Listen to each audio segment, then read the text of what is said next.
E essa é a minha oração para você nessa noite. Que Deus abra a sua boca, abra o seu coração, abra o seu entendimento para o tamanho da oportunidade que Deus vai colocar nas suas mãos nessa noite. Você crê nisso? Então você veio no lugar certo.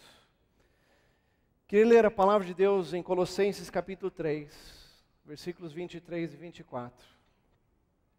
Quero que eles vão colocar aqui na tela. Nós podemos ler juntos. Está lá? Vai chegar. Diz a palavra de Deus: tudo o que fizerem, façam de todo o coração como para o Senhor e não para os homens, sabendo que receberão do Senhor a recompensa da herança, pois é a Cristo Senhor que vocês estão servindo. Tudo o que fizerem, façam de coração para quem? Para o Senhor. Gostaria de intitular esta mensagem: Meu trabalho, meu ministério. Eu creio que essa mensagem pode transformar a sua vida. Quantos creem nisso? Vamos orar. Pai querido, te louvamos e te agradecemos pelo privilégio de estarmos na tua casa. Como disse o salmista, alegrei-me quando me disseram, vamos à casa do Senhor. Agora aquietamos o nosso coração, abrimos a nossa mente para ouvirmos a tua voz, fala aos nossos corações. E queremos sair daqui desafiados, transformados, para cumprirmos o teu propósito em nossas vidas. Em nome de Jesus que nós oramos. Todos dizem amém e amém. Deixa eu aproveitar e beber essa água gostosa. Quantos aqui ouviram falar de Billy Graham? Dr. Billy Graham, um dos maiores evangelistas de toda a história. Ele diz o seguinte: creio que o próximo e grande mover de Deus será através dos cristãos no mercado de trabalho. Quantos aqui trabalham de segunda a sexta, segunda a sábado? Levante a mão. Dr. Billy Graham está falando de você. Ele crê que o maior mover de Deus que ainda vai acontecer na história envolve a você, envolve a sua vida, envolve o seu trabalho. Isso é bom, você pode dizer glória a Deus. Você não vai ficar sentado no banco, Deus está te chamando para você jogar e fazer parte do time dele nesses últimos tempos. É bom entendermos, queridos, que trabalhar é bom. Falei isso para as pessoas lá, trabalhar é bom. Temos um pastor amigo lá em Santos, pastor Natalino, e ele disse que um dia um surfista se converteu. E depois de uns 2 meses na igreja, o pastor encontrou esse surfista na porta, na saída, e o pastor perguntou: e aí, meu filho, como é que está a sua vida? O que Jesus tem feito na sua vida? Ele disse assim: pastor, Jesus transformou minha vida, é sensacional, inclusive eu estou até pensando em procurar um emprego. Quando Jesus transforma a sua vida, Ele coloca um propósito no seu coração, que inclui também a sua profissão, o seu trabalho.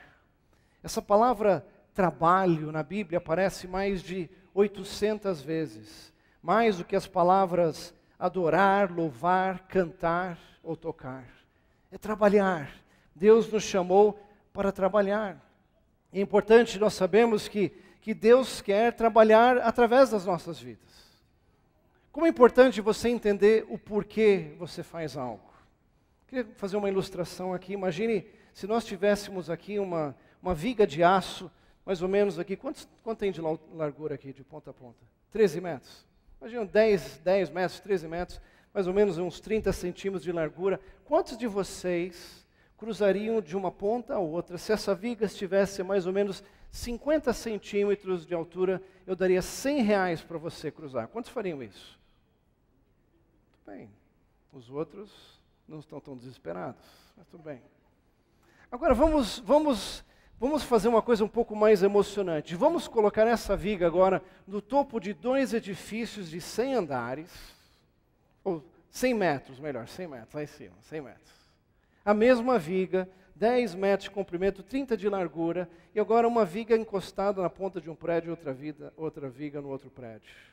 Quantos aí cruzariam sem cordinha de segurança de um lado ao outro por R$100? Sempre tem um desesperado na igreja. R$1.000, 10 mil. Tem vários esperados atrás, Deus abençoe. Por isso que você veio no culto certo. Mas digamos que você está do lado de um prédio e a sua família está do outro lado do prédio. E de repente, pega fogo no outro prédio, no andar no meio do prédio, começa a pegar fogo. Aí os elevadores estão bloqueados, as escadas de descida estão bloqueadas, a única maneira dos seus familiares serem salvos é você cruzar essa viga até o outro lado. Quantos fariam isso para salvar os seus familiares? De graça. Não sei se fosse a sogra, eu não sei, mas...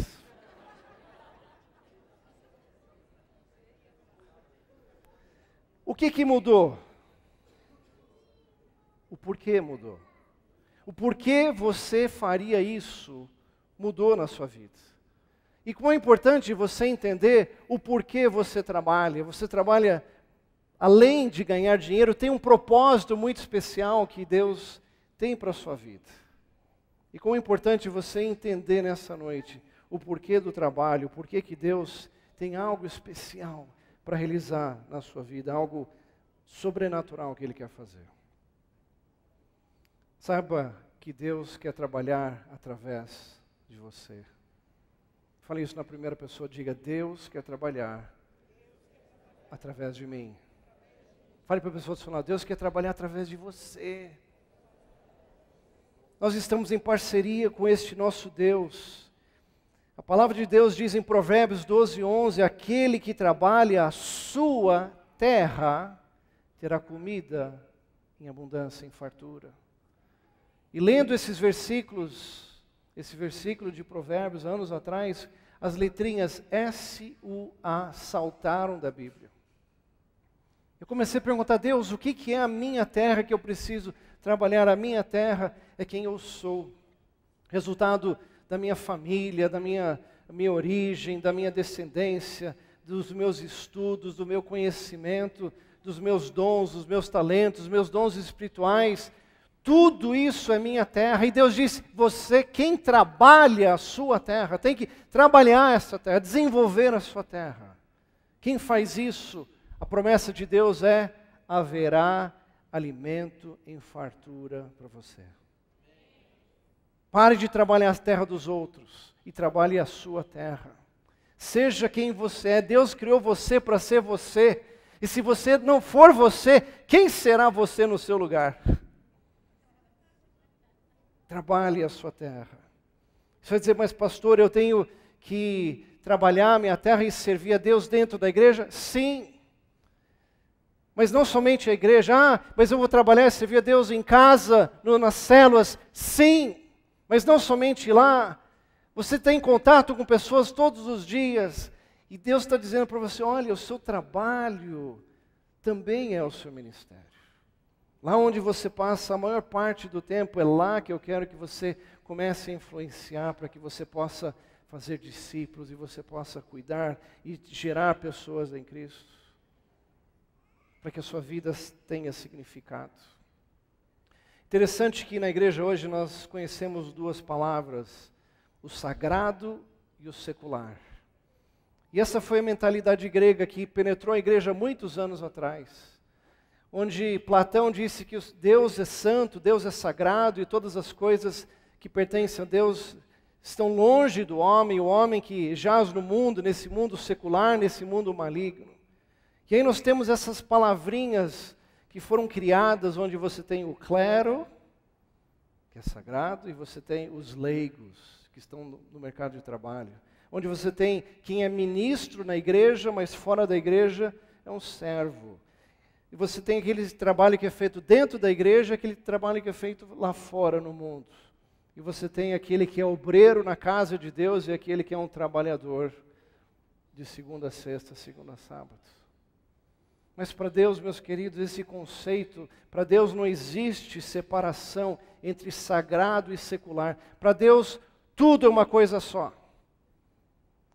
Para Deus, Deus abençoou, Deus criou este mundo, Deus é o centro desse universo, e Deus está interessado na mudança e na transformação deste mundo, e para isso Ele tem usado a nós, a sua igreja, e Deus tem abençoado o nosso trabalho para fazermos a diferença na sociedade.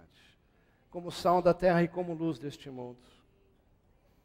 Duas palavrinhas que eu queria ensinar para você, uma em hebraico e outra em grego. A primeira é avodá. Repita comigo, avodá. Isso quer dizer trabalho.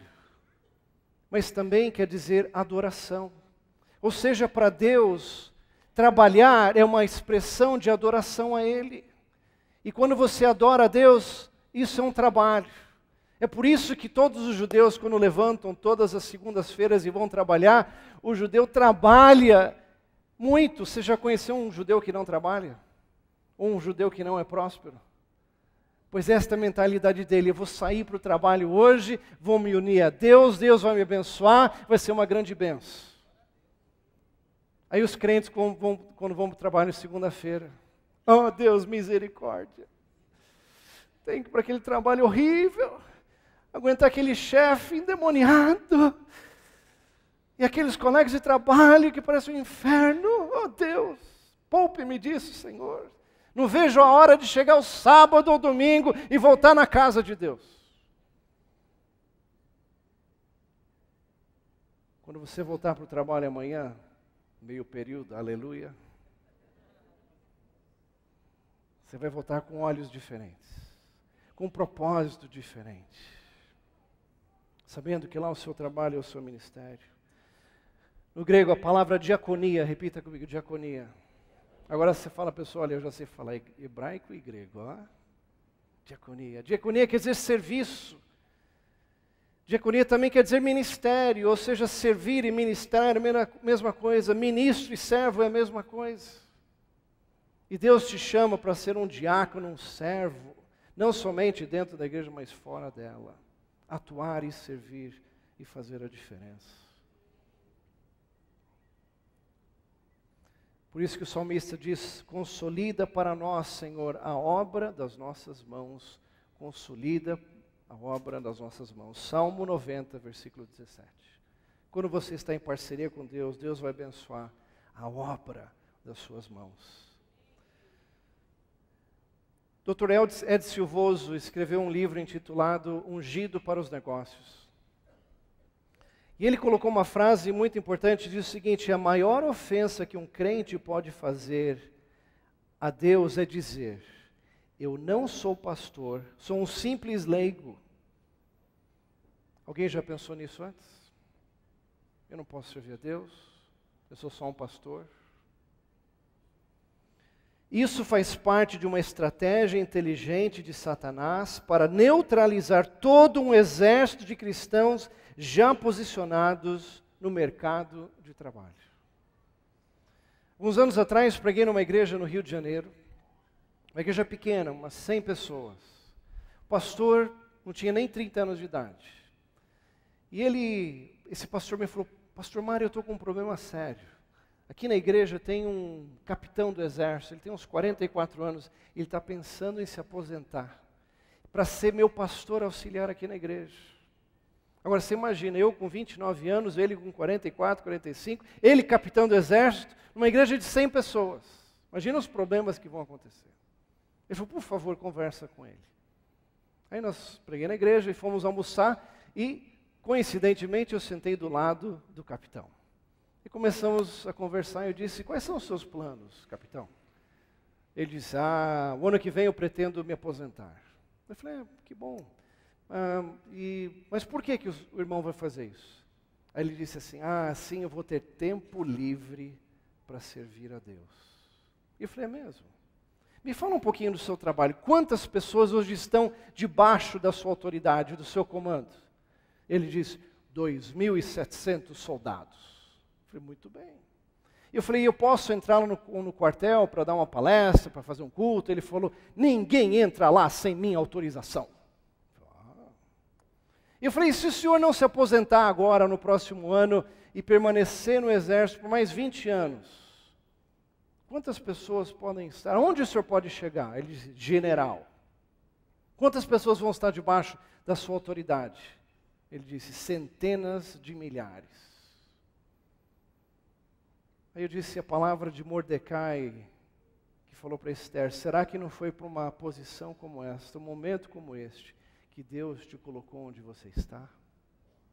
Você já pensou que Deus te plantou onde você está hoje para você influenciar centenas e milhares de pessoas? Ele falou assim, mas eu nunca pensei nisso. Meus irmãos, tenho boas notícias. Esse capitão continua no exército brasileiro, servindo a Deus, galgando outras posições, influenciando mais vidas. E aquele pastor também está feliz da vida. E a igreja está bem, glória a Deus. Mas essa mentira que o diabo coloca dizendo, porque você não é pastor, você não vai servir a Deus. Não, você é um ministro de Deus. Você é um servo de Deus, não importa onde você está, não importa que dia da semana, você foi salvo para servir a Deus. Amém? Alguns já conhecem aquela famosa janela missionária, a janela 1040, onde o meridiano ali dos povos não alcançados, onde existem muitos povos não alcançados. Mas existe hoje, meus queridos, uma nova janela missionária que Deus está colocando diante de nós, que é a janela 818. Essa janela que se abre todos os dias às 8 horas da manhã e se fecha às 18 horas. Todos os dias Deus escancara essa janela do seu trabalho, para que você possa alcançar este povo não alcançado. Onde muitas vezes o seu pastor não tem acesso, ninguém tem acesso, mas você é o missionário que Deus plantou ali. Para ali você fazer a diferença. E nós temos que aproveitar esta oportunidade gigantesca que Deus coloca diante de nós. Faça com que minha boca seja do tamanho desta oportunidade. Todos os dias Deus abre essa janela. Você já parou para pensar o que Deus espera de você? Sabe que Deus espera alguma coisa muito especial de você. Você é um querido, querida de Deus, um filho, uma filha, e Ele espera grandes coisas, assim como eu espero grandes coisas dos meus filhos. Quantos são pais aqui? Quantos de vocês esperam boas coisas para os seus filhos? E deles, Deus também espera de você. E nesse texto maravilhoso de Tito, capítulo 3, versículo 14, diz a palavra de Deus, quanto aos nosso povo, o povo de Deus, quanto aos nossos que aprendam a dedicar-se à prática de boas obras, a fim de que supram as necessidades diárias e não sejam improdutivos. Queria destacar esses 4 pontos importantes desse versículo. Primeira coisa, o que Deus espera de mim, repita comigo, que eu aprenda. Deus espera que você aprenda. Ouvi uma estatística que diz que 65% dos formandos do ensino médio e da universidade nunca mais abrem um livro para ler. Porque agora não precisa mais. Não preciso mais ler.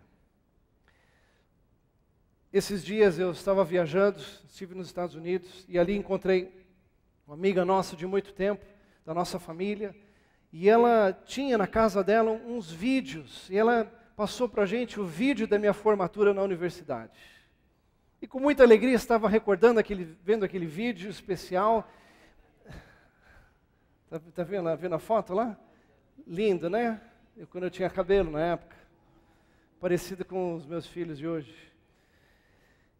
Mas eu me lembro uma frase, passou naquele vídeo e eu disse assim, I finished, eu terminei, e eu disse a seguinte frase, no more books. Chega de livros.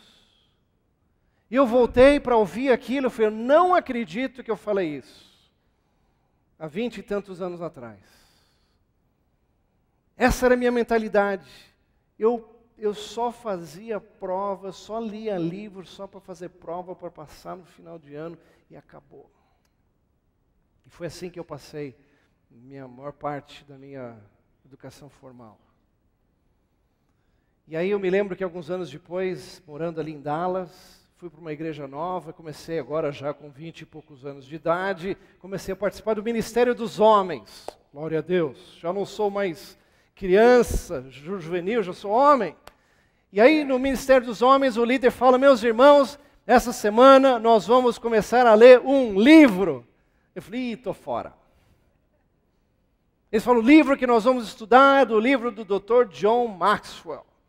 O livro intitulado Uma Atitude Positiva. Eu falei, caramba, vou ter que ler de novo. E comprei o livro. E comecei a ler. E aquele livro transformou a minha vida. Eu falei, nossa, que bom, um livro eu aprendi tanto, vou comprar um outro livro. E pela primeira vez, de livre e espontânea vontade, eu fui numa loja e comprei um livro porque eu queria ler. E aquilo transformou minha vida. Eu comecei a ler outro livro. O que aconteceu? 20 anos se passaram. Eu tive o privilégio, em 2008, de conhecer o Dr. John Maxwell. E fui intérprete dele quando ele veio ao Brasil. E eu lembro daquele dia que nós nos encontramos ali no hotel.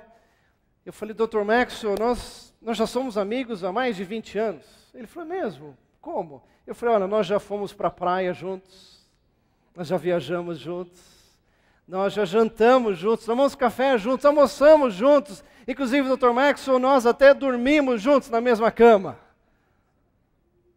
Ele falou, mas como? Eu falei, através dos seus livros. Eu quero te agradecer pela sua influência na minha vida.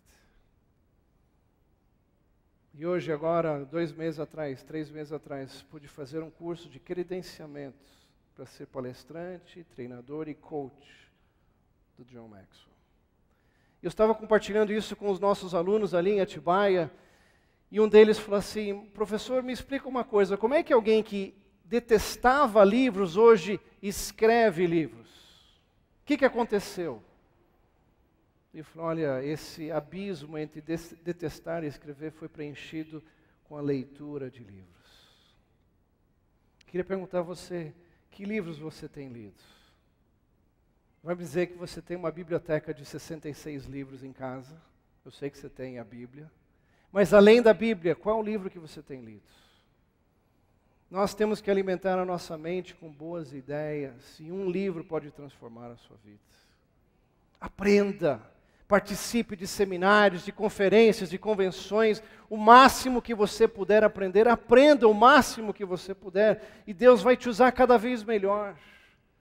Porque o lenhador nunca perde tempo enquanto ele afia o seu machado. Saiba de uma coisa, você paga o preço para se desenvolver, porém você paga um preço maior ainda para permanecer como você está. Já que você tem que pagar um preço, paga o preço para que você venha crescer. É o que Deus espera de você, que você aprenda. E essa é uma igreja que ensina a palavra de Deus, sempre ministrando para que você venha aprender mais, você não permaneça mais o mesmo. Deus quer transformar a sua vida.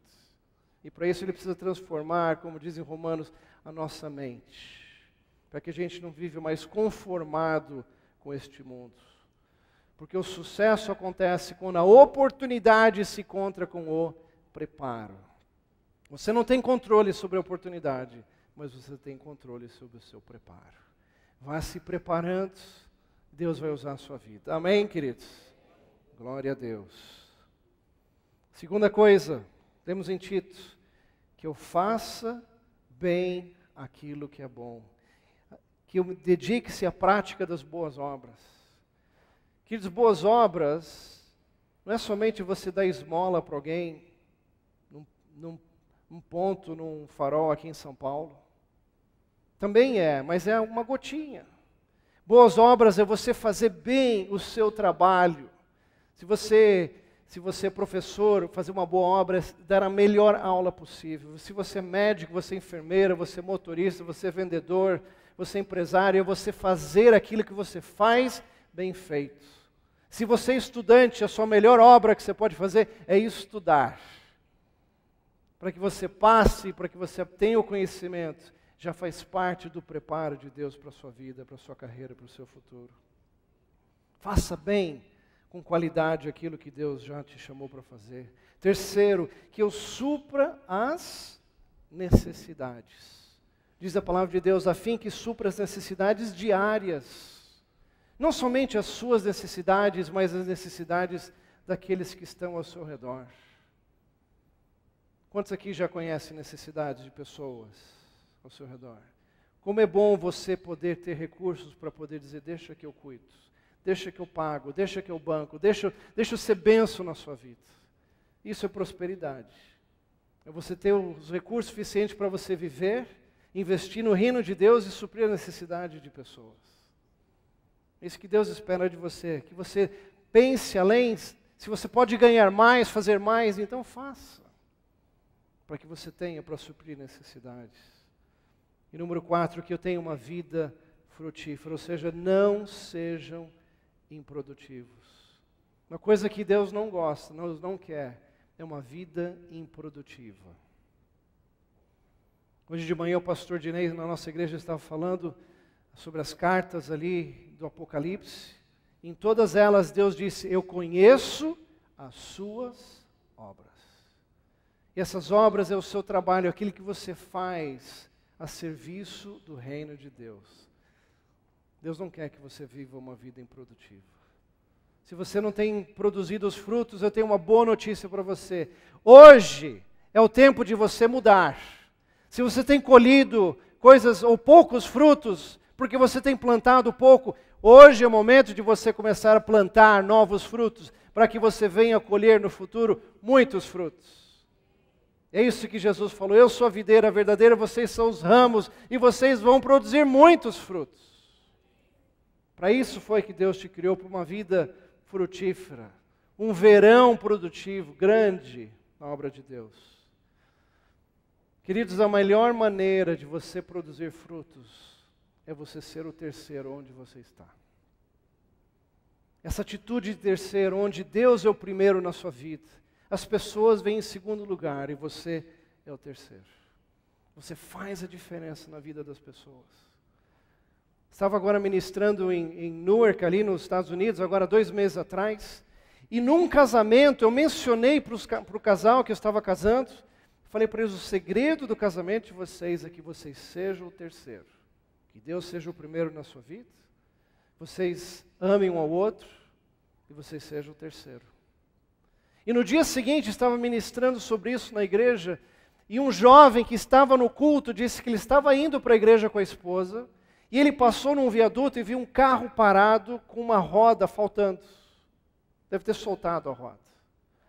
E ele desceu daquele viaduto, uma descida longa, e lá na frente, quase 1 quilômetro de onde estava o carro, ele viu a roda parada. Ele falou, querida, eu acho que aquela roda é daquele carro que está lá em cima. Ele falou, o pastor falou ontem no casamento, a gente tem que ser o terceiro. Ela falou, mas querida, a gente está atrasado para o culto. E ele falou, tudo bem, eu vou te levar na igreja, mas eu vou voltar a ajudar essa pessoa. Deixou a esposa, as crianças, voltou, deu uma volta enorme, entrou no viaduto, pegou aquela roda, botou no porta-mala, deu uma volta enorme de quilômetros, e encostou o carro. A pessoa estava lá olhando, meio assustada. Ele abriu o porta-malas e disse, olha o que eu trouxe para você. E aquela pessoa ficou emocionada, disse, Deus te abençoe, Deus te abençoe. Deus mandou um anjo para trazer essa roda. Agora eu já descobri, ser terceiro é uma mão na roda para as pessoas, glória a Deus. E Deus te chama para fazer isso. E ele falou, pastor, eu fui o terceiro na vida daquela pessoa. Influenciei a vida dele, indo para a igreja. Nós não podemos ser muito religiosos, como aquela história do bom samaritano, onde os 2 religiosos passaram. Aí o samaritano, ele foi o terceiro 2 vezes. Primeiro ele foi o terceiro a chegar, ele foi o terceiro a servir. E ele ajudou aquela pessoa, cuidou daquela pessoa e no final pagou as contas, ainda botou qualquer dívida, põe no cartão de crédito que eu pago. Isso é terceiro. E Deus nos chama para fazer isso. Amém, igreja? Como é que você pode influenciar o mundo? Queria contar rapidamente uma estratégia. Eu espero que você esteja anotando isso hoje, no seu coração. A oração do Pai Nosso, que nós conhecemos muito bem. Vamos falar juntos? Pai Nosso, que estás nos céus, santificado seja o teu nome. Venha a nós o teu reino, seja feita a tua vontade, assim na terra como no céu. Vamos até aí. Venha a nós o teu reino. Nós cantamos hoje sobre o reino de Deus. reino de Deus existe, é verdadeiro, é real. Como é que o reino de Deus vem até nós? Seja feita a tua. Quando nós fazemos a vontade de Deus aqui na terra, como ela é feita no céu, o reino de Deus se estabelece em nós e no nosso meio. Dr. Bill Bright, fundador da Cruzada Estudantil, e Loren Cunningham, fundador da Jocum. Alguém conhece esses dois ministérios? Dois grandes homens de Deus, e eles, anos atrás, sonhando com a mudança e evangelização do mundo, visualizaram que para mudar este mundo era necessário influenciar essas montanhas de influência na sociedade. E vou mencionar quais são elas para você ver onde você está, onde você se encaixa. Primeira montanha de influência, a porta de influência da sociedade é a igreja. Quantos fazem parte da igreja? Diga glória a Deus. A igreja é a maior agência de transformação da sociedade. E os seus agentes de transformação somos nós. E Deus quer usar a igreja de Jesus Cristo. Através dela vem o evangelho de salvação. Através dela as pessoas são salvas, são libertas, são curadas. É através da igreja de Jesus Cristo. Mas não somente ficarmos dentro da igreja. Segunda montanha de influência é a família. E você tem uma família, você faz parte de uma família. A família é o núcleo da sociedade. E toda mudança na sociedade passa por uma mudança na família. E é por isso que a família tem sido bombardeada. Porque o inimigo só sabe fazer três coisas: roubar, matar e destruir. É o que ele quer fazer com a sua família. Portanto, lute com todas as forças espirituais que Deus colocou, todas as armas, para que você e a sua família, eu e a minha casa, serviremos ao Senhor. Terceira montanha de influência é a educação. Educação que ensina as pessoas a viverem hoje e prepara as futuras gerações. Quando nós começamos a IPG, há 12 anos atrás, nosso sonho sempre foi esse. Que para mudar uma nação, é preciso mudar uma geração. Pais, invistam nos seus filhos. Igreja, líderes, vamos investir nestes líderes e preparar os futuros líderes do nosso país. Quarta montanha de influência é o governo. E aí está Forças Armadas, segurança pública, saúde, os três poderes. Tudo isso está nessa montanha tão importante, tão assediada, tão corrupta. Mas nós não podemos deixar vácuos nessa montanha, nós precisamos atuar e influenciar como aquele capitão do exército. Políticos, pessoas, servidores públicos, profissionais da saúde, da segurança, nós precisamos de homens e mulheres de Deus que sejam sal da terra e luz do mundo neste lugar. Quinta montanha de influência, a mídia. A mídia é grande formadora de opinião. O poder que a mídia tem hoje no mundo, meios de comunicação, rádio, TV, jornais, revistas, internet, tantas maneiras que nós podemos influenciar e Deus quer levantar pessoas para atuarem na mídia cada vez mais.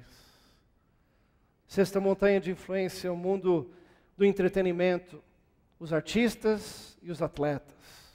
O mundo das artes, o mundo dos esportes. A influência que os artistas têm, que os atletas têm.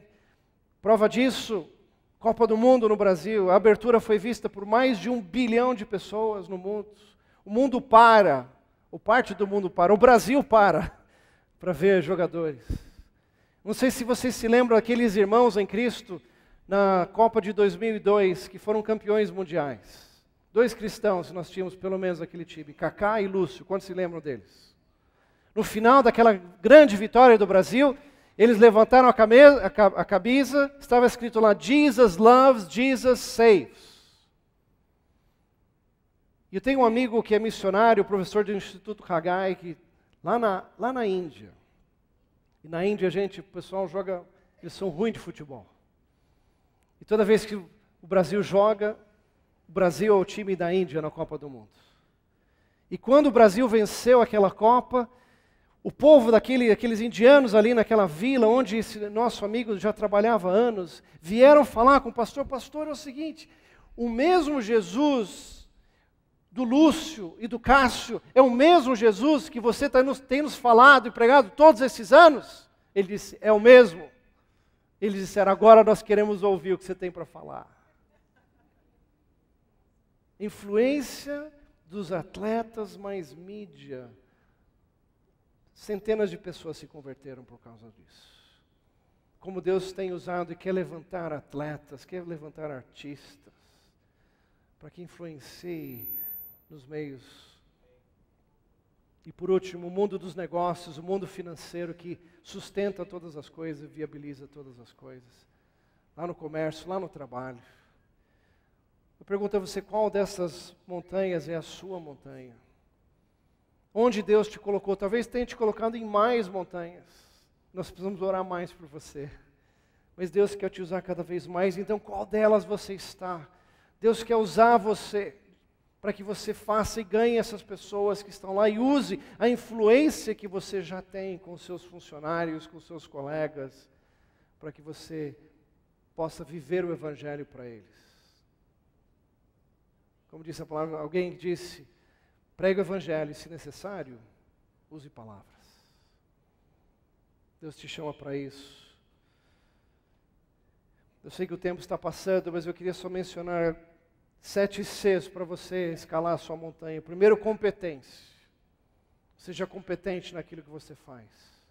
Hoje as pessoas estão contratando competência. Segundo, caráter. Competência é o que você faz, caráter é quem você é. O mundo precisa de pessoas de caráter.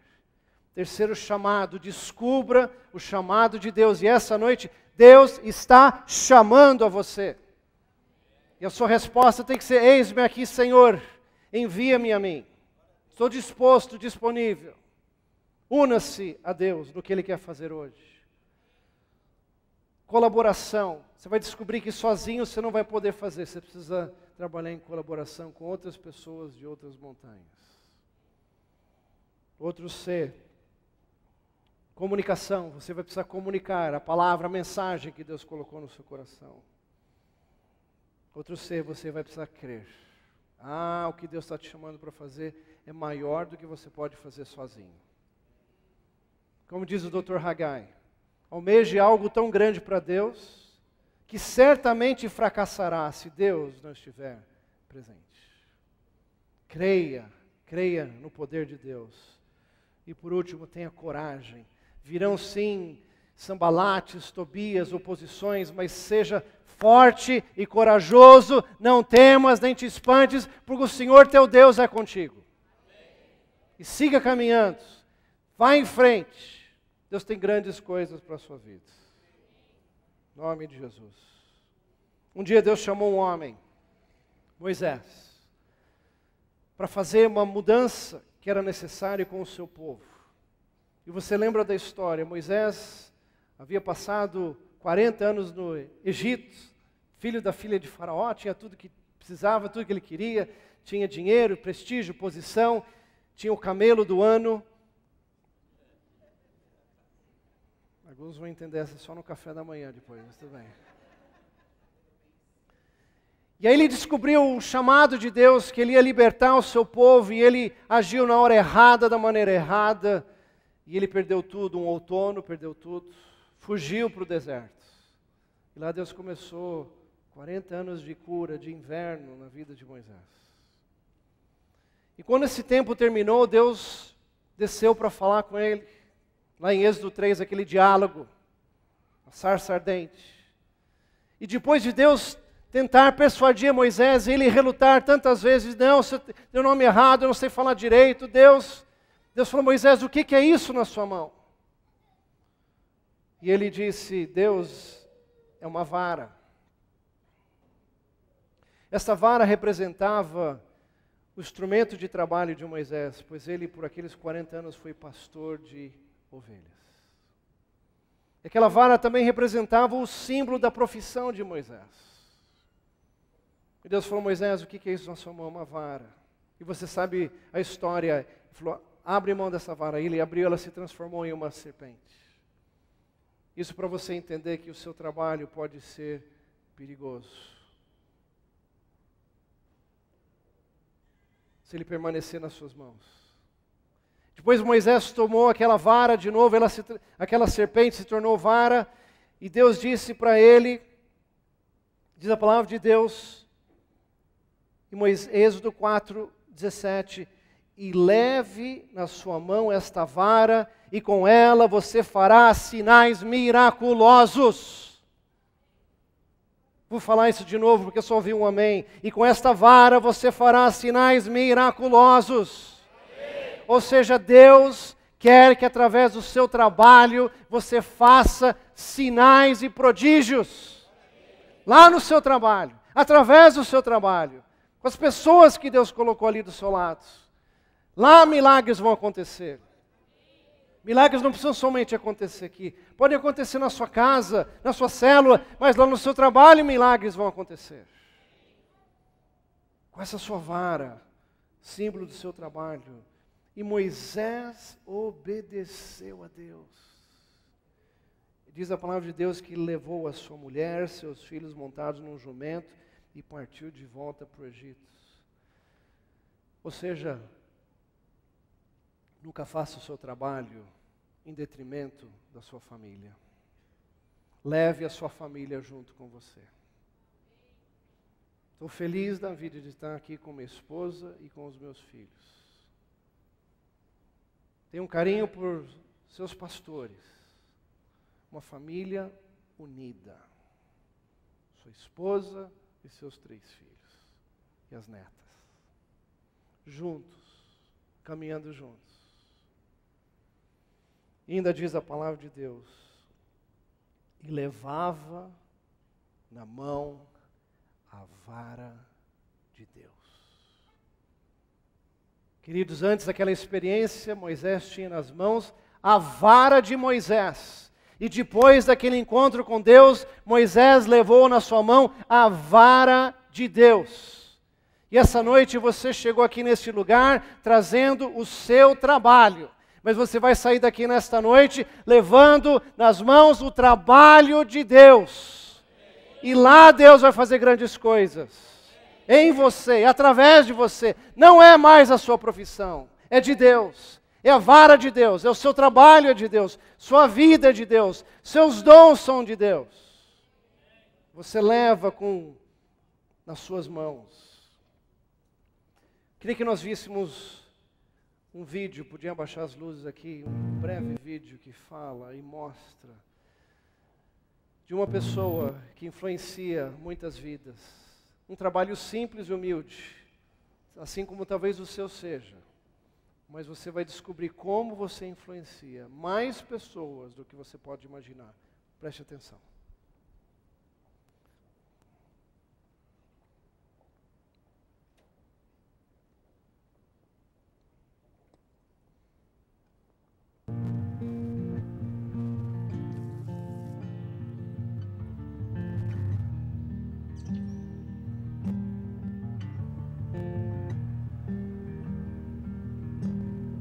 Waiting's blessed.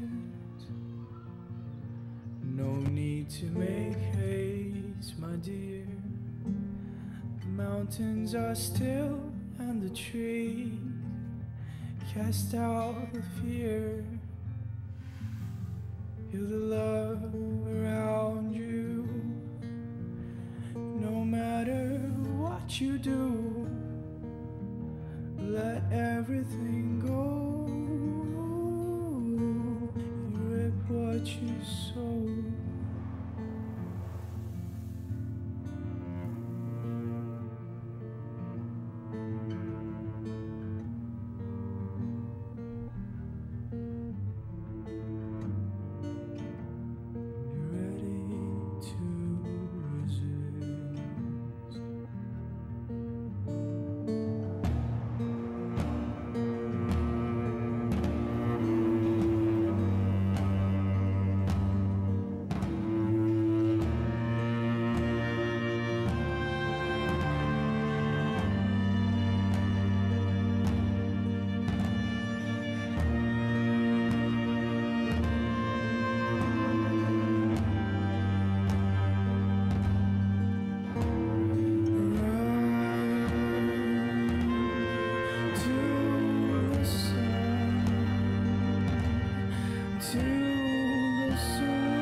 Que lindo, né?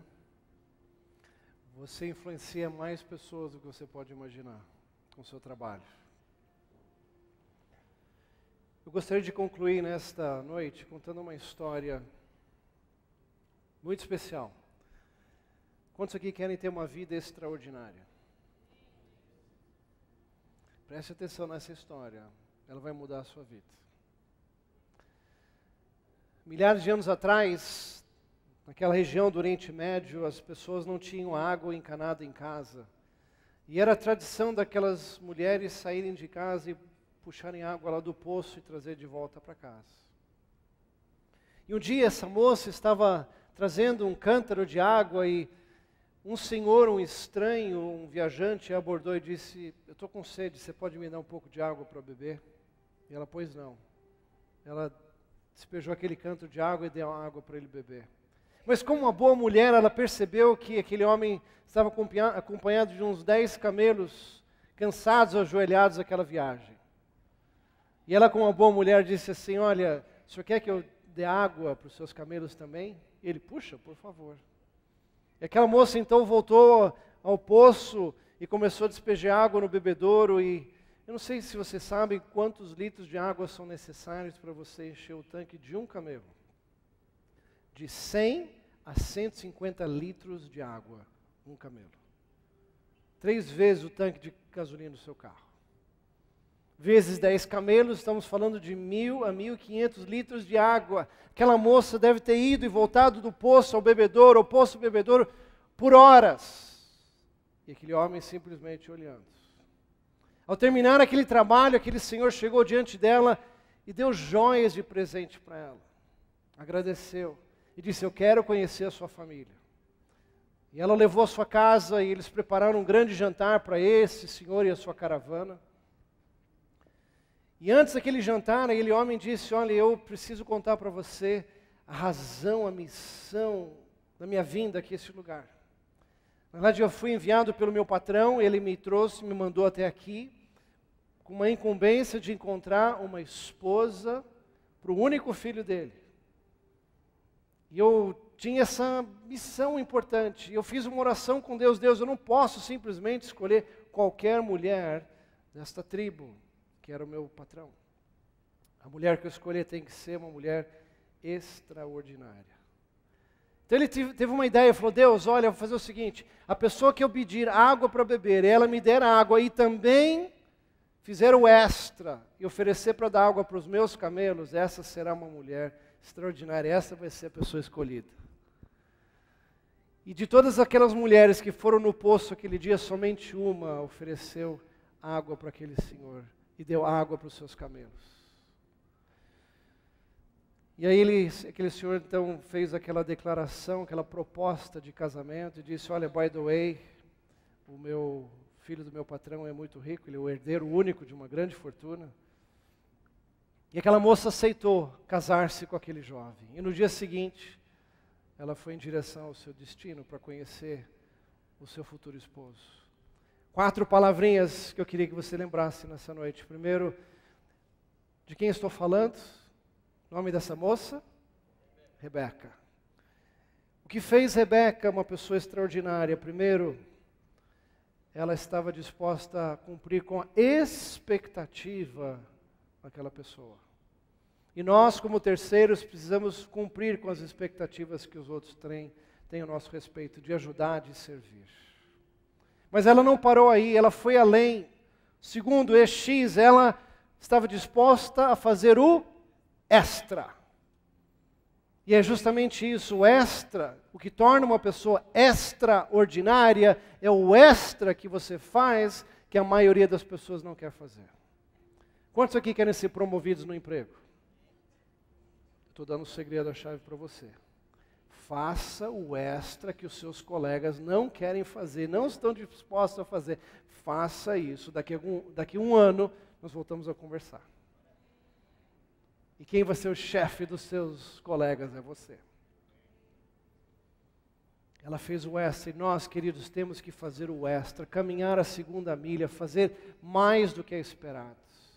Não somente isso, o terceiro, EX, ela fez algo excelente. E nós, o povo de Deus, somos chamados para fazer tudo bem feito com excelência. Não somente na casa de Deus, mas no trabalho. Onde estamos? Excelência. Excelência é algo que inspira as pessoas e glorifica a Deus.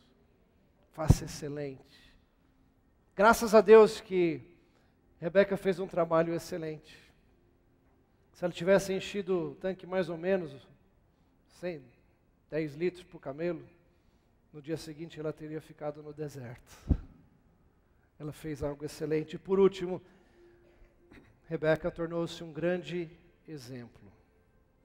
Ela, 5.000 anos depois, nós estamos falando dela, ela integrou-se numa das famílias mais importantes de toda a história, tornando-se nora de Abraão, esposa de Isaac. Mas mais importante do que a família que ela entrou, é a descendência de Rebeca. Rebeca tornou-se 27 tátaras avó de Jesus, nosso Senhor e Salvador. A descendência dela, e assim como a sua descendência um dia, vai falar de alguém que foi extraordinário, alguém que fez a diferença. Essa foi Rebeca. Mas o que me intriga também nessa história são os camelos.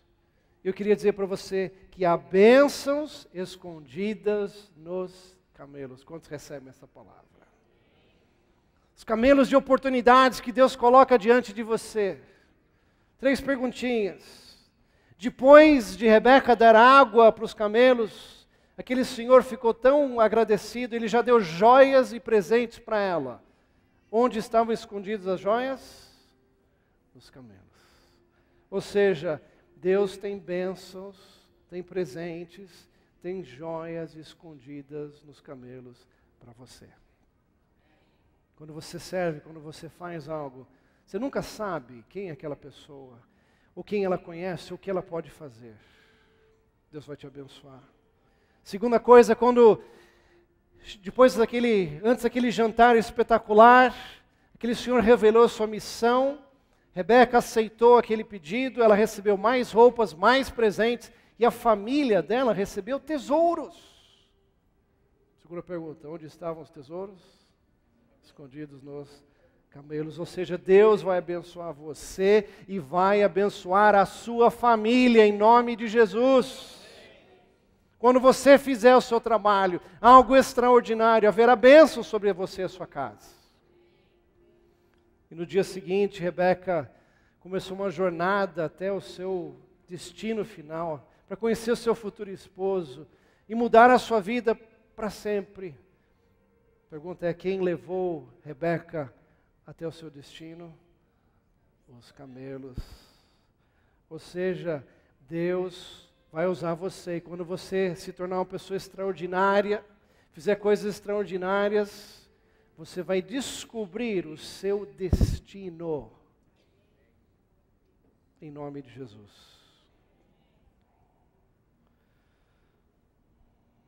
Eu comecei com uma história e vou terminar com outra. Um garotinho muito travesso, gostava de pegar as pessoas em pegadinhas. Ele pegava todo mundo, menos um, seu avô. Um homem muito sábio, inteligente. Mas um dia o garoto teve uma ideia extraordinária. Ele pensou em capturar um passarinho e perguntar para o vovô se o passarinho estava vivo ou morto. Se o avô dissesse vivo, ele... Se o avô dissesse morto, ele abriria as mãos, o passarinho voaria. Ótima ideia. No dia seguinte, lá foi ele, armou uma arapuca com muito carinho, capturou um passarinho e foi correndo até a casa do vovô e disse: vovô, eu tenho um passarinho nas minhas mãos. Tenho uma pergunta. O passarinho está vivo ou morto? Aí o vovô olhou bem nos olhos dele, deu um sorriso e disse: meu filho, tudo depende de você. Tudo está nas suas mãos. Eu digo para você as mesmas palavras essa noite. Tudo depende de você. Deus te deu tantos dons, talentos. Agora Deus está te dando o entendimento. Deus colocou tudo isso nas suas mãos. É um grande privilégio saber que Deus capacitou você com dons e talentos para que você use na sua profissão. Porém, o seu trabalho vai muito além do seu salário.